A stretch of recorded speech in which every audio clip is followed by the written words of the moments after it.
नमस्कार दोस्तों, भगवान भोलेनाथ की कृपा आप सभी पर सदा यूं ही बनी रहे। दोस्तों, सत्यनारायण भगवान की कथा सदियों से धरतीवासियों का कल्याण करती आ रही है। ज्योतिष शास्त्र की माने तो इस कथा का आयोजन करने से मनुष्य सभी तरह के कष्टों और पापों से मुक्ति पा सकता है। दोस्तों, आमतौर पर लोग इस व्रत को या इस कथा को कोई मन्नत पूरी होने पर करते हैं या फिर सुख शांति और समृद्धि की वृद्धि के लिए भी सत्यनारायण भगवान की कथा का आयोजन करते हैं। साथ ही साथ सत्यनारायण भगवान की पूजा हर पूर्णिमा के दिन कोई जातक करते हैं और अगर न कर सके तो कम से कम इस कथा का श्रवण जरूर करते हैं। दोस्तों, सत्यनारायण व्रत भगवान श्री विष्णु के सत्य स्वरूप की पूजा की जाती है। इसमें भगवान विष्णु को विधिवत पूजन की जाती है और उनसे मनोवांछित वर की प्राप्ति की जाती है। ऐसे में दोस्तों, आज के वीडियो में हम पूर्णिमा के शुभ अवसर पर सत्यनारायण व्रत कथा अध्याय 3 सुनेंगे। साथ ही साथ इसकी पूजा विधि भी सुनेंगे।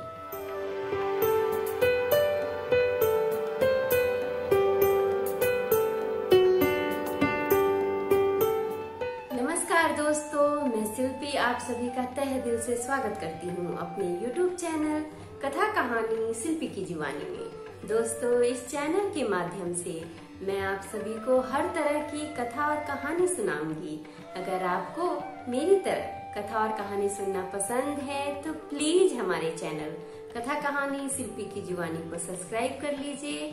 और हाँ दोस्तों, अगर आपकी भी कोई कथा है, कोई कहानी है तो हमें कमेंट बॉक्स में कमेंट करके जरूर बताइएगा। तो चलिए दोस्तों, बैठे बैठे क्या करें, करना है कुछ काम। सुनते हैं आज के सत्यनारायण व्रत कथा लेके भगवान विष्णु का नाम। सत्यनारायण भगवान की कथा लोक में प्रचलित है। हिंदू धर्मावलंबियों के बीच सबसे प्रतिष्ठित व्रत कथा के रूप में भगवान विष्णु के सत्य स्वरूप की सत्यनारायण व्रत कथा है। कुछ लोग मनौती पूरी होने पर तो कुछ अन्य नियमित रूप से इस कथा का आयोजन करते हैं। सत्यनारायण व्रत कथा के 2 भाग है, व्रत पूजा एवं कथा। सत्यनारायण व्रत स्कंद पुराण के रेवा खंड से संकलित की गई है। सत्य को नारायण यानी कि विष्णु जी के रूप में पूजना ही सत्यनारायण भगवान की पूजा है।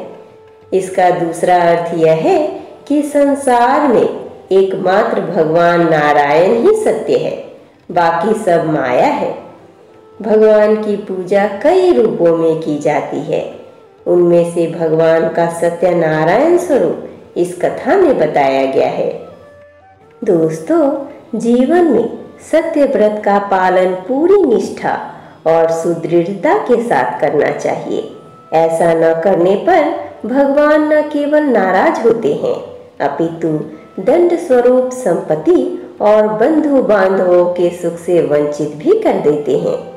इस अर्थ में यह कथा लोक में सच्चाई की प्रतिष्ठा का लोकप्रिय और सर्वमान्य धार्मिक साहित्य है। प्रायः पूर्णमासी को इस कथा का परिवार में वाचन किया जाता है। अन्य पर्वों पर भी इस कथा को विधि विधान से करने का निर्देश दिया गया है। इसकी पूजा में केले के पत्ते व फल के अतिरिक्त पंचामृत, पंचगव्य, सुपारी, पान, तिल, मूली, रोली, कुमकुम, द्रुवा की आवश्यकता होती है, जिससे भगवान की विधिवत पूजा की जाती है। सत्यनारायण की पूजा के लिए दूध, मधु, केला, गंगाजल, तुलसी पत्ता, मेवा मिलाकर पंचामृत बनाया जाता है, जो भगवान को अत्यंत प्रिय है। इन्हें प्रसाद के रूप में फल, मिष्ठान के अतिरिक्त आटे को भूनकर उसमें चीनी मिलाकर एक प्रसाद बनता है, जिसे सत्तू कहा जाता है, उसका भी प्रयोग होता है। तो आइए दोस्तों, ऐसे में सबसे पहले हम सत्यनारायण व्रत की पूजा विधि सुनते हैं। जो व्यक्ति सत्यनारायण की पूजा का संकल्प लेते हैं उन्हें दिन भर व्रत रखना चाहिए। पूजन स्थल को गाय के गोबर से पवित्र करके वहां एक अल्पना बनाएं और उस पर पूजा की चौकी रखें। इस चौकी को चारों पाए के पास केले का वृक्ष लगाएं। इस चौकी पर शालिग्राम या ठाकुर जी या फिर सत्यनारायण की प्रतिमा स्थापित करें। पूजा करते समय सबसे पहले गणपति की पूजा करें, फिर इंद्र आदि 10 दिक्पाल की और क्रमशः 5 लोकपाल सीता सहित राम लक्ष्मण की, राधा कृष्ण की, इनकी पूजा के पश्चात ठाकुर जी व सत्यनारायण की पूजा करें। इसके बाद लक्ष्मी माता की और अंत में महादेव और ब्रह्मा जी की भी पूजा करें। पूजा के बाद सभी देवों की आरती करें और चनामृत लेकर प्रसाद वितरण करें। पुरोहित जी को दक्षिणा एवं वस्त्र दे व भोजन कराएं। पुरोहित जी को भोजन के पश्चात उनसे आशीर्वाद लेकर आप स्वयं भोजन करें। तो अब दोस्तों, आज के वीडियो में हम सत्यनारायण व्रत कथा की तीसरा अध्याय सुनेंगे। तो हमारे साथ बोलिए, ओम नमो भगवते वासुदेवाय नमः। श्री सुत जी बोले, श्रेष्ठ मुनियों, अब मैं पुनः आगे की कथा कहूँगा, आप लोग सुने। प्राचीन काल में उल्कामुख नाम का एक राजा था। वह जितेंद्रिय, सत्यवादी तथा अत्यंत बुद्धिमान था। वह विद्वान राजा प्रतिदिन देवालय जाता और ब्राह्मणों को धन देकर संतुष्ट करता था। कमल के समान मुख वाली उसकी धर्मपत्नी शील, विनय एवं सौंदर्य आदि गुणों से संपन्न तथा पति परायणा थी। राजा एक दिन अपनी धर्मपत्नी के साथ भद्रशिला नदी के तट पर श्री सत्यनारायण का व्रत कर रहा था।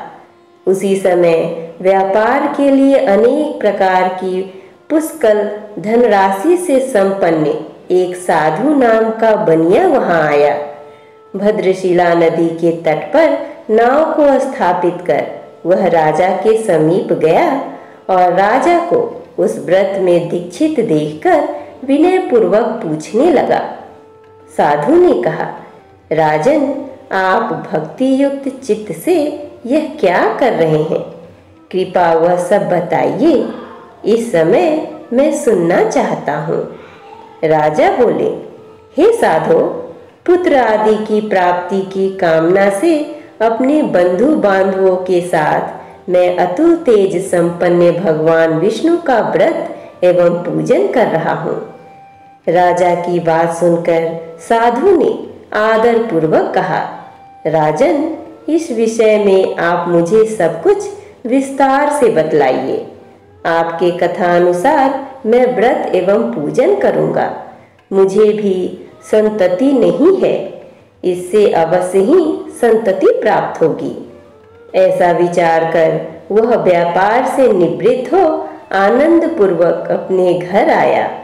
उसने अपनी भार्या से संतति प्रदान करने वाले इस सत्य व्रत को विस्तार पूर्वक बतलाया तथा जब मुझे संतति प्राप्त होगी तब मैं इस व्रत को करूंगा।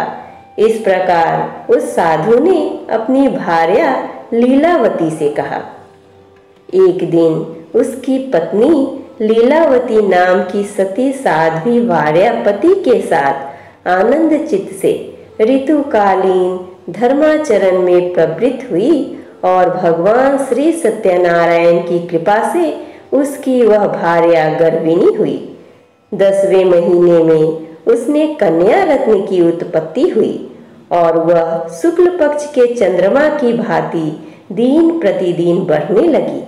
उस कन्या का कलावती यह नाम रखा गया। इसके बाद एक दिन लीलावती ने अपने स्वामी से मधुर वाणी में कहा, आप पूर्ण में संकल्पित श्री सत्यनारायण के व्रत को क्यों नहीं कर रहे हैं? साधु बोला, प्रिय, इसके विवाह के समय व्रत करूंगा। इस प्रकार अपनी पत्नी को भली भांति आश्वस्त कर वह व्यापार करने के लिए नगर की ओर चल गया। इधर कन्या कलावती पिता के घर में बढ़ने लगी। तदंतर धर्मज्ञ साधु ने नगर में सखियों के साथ क्रीड़ा करती हुई अपनी कन्या को विवाह योग्य देखकर आपस में मंत्रणा करके कन्या विवाह के लिए श्रेष्ठ वर का अन्वेषण करो, ऐसा दूत से कहकर शीघ्र ही उसे भेज दिया। उसकी आज्ञा प्राप्त करके दूत कांचन नामक नगर में गया और वहां से एक वणिक का पुत्र लेकर आया। उस साधु ने उस वणिक के पुत्र को सुंदर और गुणों से संपन्न देखकर अपनी जाति के लोगों तथा बंधु बांधवों के साथ संतुष्ट चित्त हो विधि विधान से वणिक पुत्र के हाथ में कन्या का दान कर दिया। उस समय वह साधु वनिया दुर्भाग्यवश भगवान का वह उत्तम व्रत भूल गया। पूर्व संकल्प के अनुसार विवाह के समय में व्रत न करने के कारण भगवान उस पर रुष्ट हो गए। कुछ समय के पश्चात अपने व्यापार कर्म में कुशल वह साधु बनिया काल की प्रेरणा से अपने दामाद के साथ व्यापार करने के लिए समुद्र के समीप स्थित रत्नसारपुर नामक सुंदर नगर में गया और अपने श्री संपन्न दामाद के साथ वहां व्यापार करने लगा। उसके बाद वे दोनों राजा चंद्रकेतु के रमणीय उस नगर में गए। उसी समय भगवान श्री सत्यनारायण ने उसे भ्रष्ट प्रतिज्ञ देखकर इसे दारुण कठिन और महान दुख प्राप्त होगा यह शाप दे दिया। एक दिन एक चोर राजा चंद्रकेतु के धन को चुराकर वहीं आया जहां दोनों वणिक स्थित थे। वह अपने पीछे दौड़ते हुए दूतों को देखकर भयभीत चित्त से धन वहीं छोड़कर शीघ्र ही छिप गया। इसके बाद राजा के दूत वहां आ गए जहां वह साधु वणिक था। वहां राजा के धन को देखकर वे दूत उस दोनों वणिक पुत्रों को बांधकर ले आए और हर्षपूर्वक दौड़ते हुए राजा से बोले, प्रभो, हम दो चोर पकड़ लाए हैं, इन्हें देखकर आप आज्ञा दें। राजा की आज्ञा से दोनों शीघ्र ही दृढ़ता पूर्वक बांधकर बिना विचार किए महान कारागार में डाल दिए गए। भगवान सत्यदेव की माया से किसी ने उस दोनों की बात नहीं सुनी और राजा चंद्रकेतु ने उन दोनों का धन भी ले लिया। भगवान के शाप से वणिक के घर में उसकी भार्या भी अत्यंत दुखित हो गई और उनके घर में सारा का सारा जो धन था वह चोर ने चुरा लिया। लीलावती शारीरिक तथा मानसिक पीड़ाओं से युक्त, भूख और प्यास से दुखी हो अन्य की चिंता से दर दर भटकने लगी। कलावती कन्या भी भोजन के लिए इधर उधर प्रतिदिन घूमने लगी। एक दिन भूख से पीड़ित कलावती एक ब्राह्मण के घर गई। वहां जाकर उसने श्री सत्यनारायण के व्रत पूजन को देखा। वहां बैठकर उसने कथा सुनी और वरदान मांगा। उसके बाद प्रसाद ग्रहण करके वह कुछ रात होने पर घर गई।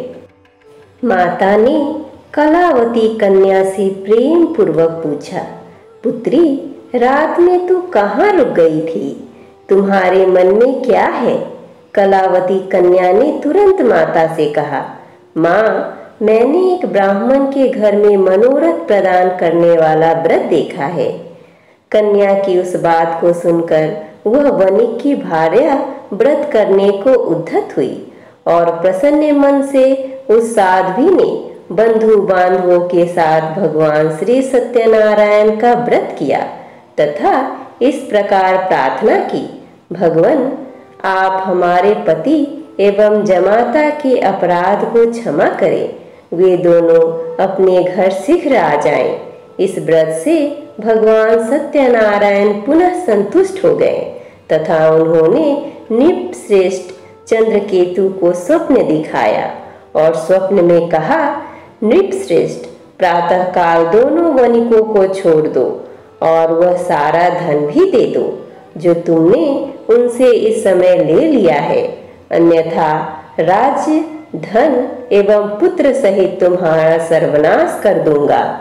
राजा से स्वप्न में ऐसा कहकर भगवान सत्यनारायण अंतर्ध्यान हो गए। इसके बाद प्रातःकाल राजा ने अपने सभासदों के साथ सभा में बैठकर अपना स्वप्न लोगों को बताया और कहा, दोनों बंदी वणिक पुत्रों को शीघ्र ही मुक्त कर दो। राजा की ऐसी बात सुनकर वे राजपुरुष दोनों महाजनों को बंधन मुक्त करके राजा के सामने लाकर विनय पूर्वक बोले, महाराज, बेरी बंधन से मुक्त करके दोनों वणिक पुत्र लाए गए हैं। इनके बाद दोनों महाजन नृपश्रेष्ठ चंद्रकेतु को प्रणाम करके अपने पूर्व वृतांत का स्मरण करते हुए भय विहीन हो गए और कुछ बोल न सके। राजा ने वणिक पुत्रों को देखकर आदर पूर्वक कहा, आप लोगों को प्रारब्धवश यह महान दुख प्राप्त हुआ है। इस समय अब कोई भय नहीं है। ऐसा कहकर उनकी बेरी खुलवाकर शयन कर्म आदि करवाया। राजा ने वस्त्र अलंकार देकर उन दोनों वणिक पुत्रों को संतुष्ट किया तथा सामने बुलाकर वाणी द्वारा अत्यधिक आनंदित किया। पहले जो धन लिया था उसे दुना करके दिया। उसके बाद राजा ने पुनः उनसे कहा, साधो, अब आप अपने घर को जाएं। राजा को प्रणाम करके आपकी कृपा से हम जा रहे हैं। ऐसा कहकर उन दोनों महावैश्यों ने अपने घर की ओर प्रस्थान किया। दोस्तों, यहाँ तक तीसरा अध्याय खत्म होता है। आगे की कहानी हम चौथे अध्याय में सुनेंगे। तो हमारे साथ बोलिए, ओम नमो भगवते वासुदेवाय नमः।